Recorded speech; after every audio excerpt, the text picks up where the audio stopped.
Hi guys, welcome to Besant Technologies Velacheri Database Placement Success Story. Today placement success story நம்ம பார்க்க போகிறது sister கிப்டா.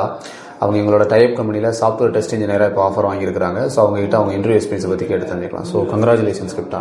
So first உங்களை பற்றி intro கொடுத்துக்கோங்க. Native என்ன, எந்த காலேஜில் உங்களோட டிகிரி கம்ப்ளீட் பண்ணீங்க, என்ன டிபார்ட்மெண்ட், என்ன டிகிரி உங்களோடது? ஓகே, என்னோட நேம் கிஃப்டா. நான் திருநெல்வேலியிலேருந்து வரேன். என்னோட college name New Prince Shri Bhavani College Engineering technology.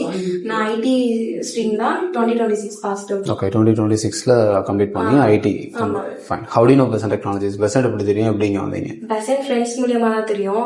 Friends இங்க படிக்கிறாங்க. ஸோ பெசன்ட்ல கோர்ஸ் ஜாயின் பண்ணுங்க அப்படின்னு சொல்லியிருந்தாங்க. ஸோ அதனால காலேஜ் முடிச்சுட்டு April 7 நான் ஜாயின் பண்ணியிருந்தீங்க. ஃபைன். இது வரைக்கும் எத்தனை இன்டர்வியூ அட்டன் பண்ணியிருக்கீங்க? இது வரைக்கும் ஒரு 6 இன்டர்வியூ போயிருக்கு. அதுல 6வது இன்டர்வியூ இந்த இன்டர்வியூ கிளிக் ஆயிருக்கு. Okay, how do you feel? ரொம்ப ஹாப்பியா இருக்கு.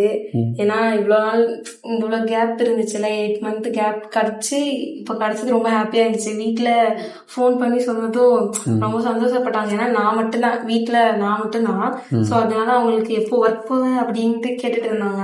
சோ இப்ப கிடைச்சது சொன்னதுக்கு அப்புறம் ஒரு வழியா படிச்சதுக்கு போயாச்சு அப்படிங்கிற மாதிரி. இங்க வந்தது 8 மாசம் தான். இங்க வந்து April 7 தானே இங்க வந்தீங்க? இல்ல, நான் ஐடி ஃபீல்டே முடிச்சுட்டு ஃபைனல் இயர்ல எல்லாருமே பிளேஸ் ஆக ஆரம்பிச்சிருவாங்க. பட் இந்த டைம் மார்க்கெட் டவுன்னாலே காலேஜ்ல பிளேஸ் ஆகல. சோ அப்பல இருந்தே கேட்டுட்டே இருப்பாங்க, எப்போ ஒர்க், காலேஜ் முடிச்சுட்டு வேலைக்கு போலையான்ட்டு. சோ இப்ப கிடைச்சதுக்கு அப்புறம் ஓகே, இதுக்கப்புறம் வெளியே சொல்லிக்கலாம்ல ஐடில படிக்கிறா பொண்ணு அப்படின்னு. கரெக்ட் தான். ஃபைன். சரி, இப்ப ஒரு டிகிரி கம்ப்ளீட் பண்றீங்க. டிகிரி கம்ப்ளீட் பண்ணி ஜாப் தேடுறதுக்கும் ஒரு இன்ஸ்டியூட்ல வந்து ப்ராப்பரா ட்ரைனிங் முடிச்சுட்டு ஜாப் தேடுறதுக்குள்ள டிஃபரன்ஸ் எப்படி பாக்குறீங்க? ஆக்சுவலா காலேஜ்ல இப்போ நான் முடிச்சுட்டு வெளியே வாக்கின் போனா, நான் போய் அட்டன் பண்ணிருக்கேன். வாக்கின்ல 100-200 பேர் அப்படின்னு இருக்கிறப்போ நமக்கு வந்து அதுல ஆப்டிடியூட்லயே நம்ம வெளியே வந்துருவோம். சோ அந்த இடத்துல நமக்கு ஒரு ப்ரியாரிட்டி அப்படிங்கிறது இல்லவே இல்லை. நான் கோர்ஸ் மூலமா பண்றப்போ நீங்க உங்களுக்கு டைப் கம்பெனி நிறைய இருக்கிறனால சோ ஃபர்ஸ்ட் ப்ரியாரிட்டி எனக்கு கிடைக்குது.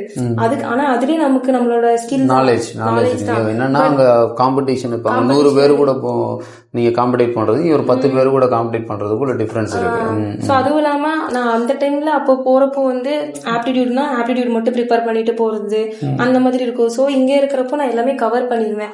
கோடிங், ப்ராஜெக்ட், தென் ஆப்டிடியூட் எல்லாமே நம்ம கவர் பண்ணிட்டு போறப்போ எனக்கு அது இன்னும் கொஞ்சம் ஈஸியா. என்னென்ன சப்ஜெக்ட்லாம் இங்க கம்ப்ளீட் பண்ணீங்க? நான் இங்க சாஃப்ட்வேர் டெஸ்டிங்ல மேனுவல், ஆட்டோமேஷன் 2 கவர் பண்ணேன். தென் கோடிங்ல ஜாவா, SQL கவர். ரெண்டுமே. So manual testing, SQL, core Java and then automation testing. Okay. So இது வரைக்கும் 6 இன்டர்வியூ அட்டன் பண்ணதா சொன்னீங்க, கரெக்டுங்களா? ஸோ இன்டர்வியூல என்னென்ன கேட்குறாங்க? இன்டர்வியூல ஆட்டோமேஷன் கேட்டாங்க அப்படின்னா, இப்ப கரண்டா பிளே ரைட்டும் இருக்குது இல்லையா?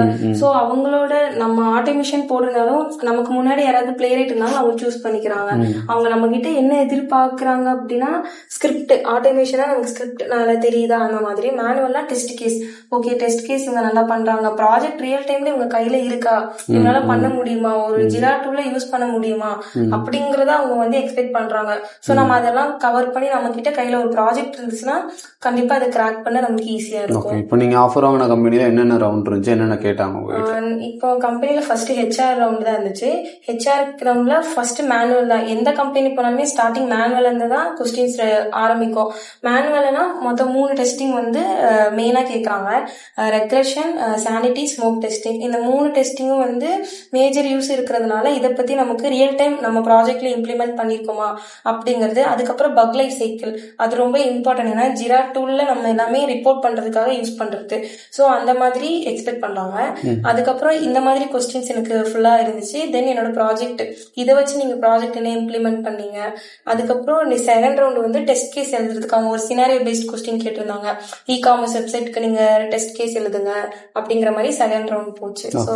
சோ இங்க எடுத்த ட்ரைனர் பத்தி உங்க ஃபீட்பேக்? திவ்யா மேம் தான் எனக்கு எடுத்தாங்க. ஆக்சுவலா எனக்கு அவங்க கவர் பண்றப்பவே இப்போ மேனுவல் டெஸ்டிங் எடுக்கிறாங்க அப்படின்னா எனக்கு அப்பவே ப்ராஜெக்ட் ப்ராக்டிக்கலாவும் எனக்கு என்னென்ன சப்மிட் பண்ணணும் அப்படிங்கறது எனக்கு வந்துடும். ஸோ எனக்கு அது மேனுவல் முடிக்கிறப்பவே நான் ஒரு ப்ராஜெக்ட் கையில வச்சிருந்தேன். தென் ஆட்டோமேஷன் பண்றப்ப எனக்கு 2 ப்ராஜெக்ட், அப்புறம் மார்க் இன்டர்வியூ அந்த மாதிரிலாம் போறதுனால எனக்கு மேன் நடத்துறது எல்லாமே கொஞ்சம் யூஸ்ஃபுல்லா நல்லா இருந்துச்சு. ஸோ இங்க HR டீம்ல இருந்து யாரும் உங்களுக்கு கோஆர்டினேட் பண்ணது? பண்ணாங்க. தென் அக்ஷயா மேம் பண்ணாங்க. ஸோ ஆல் தி பெஸ்ட், சக்ஸஸ்ஃபுல்லாக ஸ்டார்ட் பண்ணுங்க. ஸோ உள்ள போனதுக்கு அப்புறமா ஏதாவது சப்போர்ட் தேவைப்படுச்சுன்னா கண்டிப்பாக வாங்க. Okay, thank you.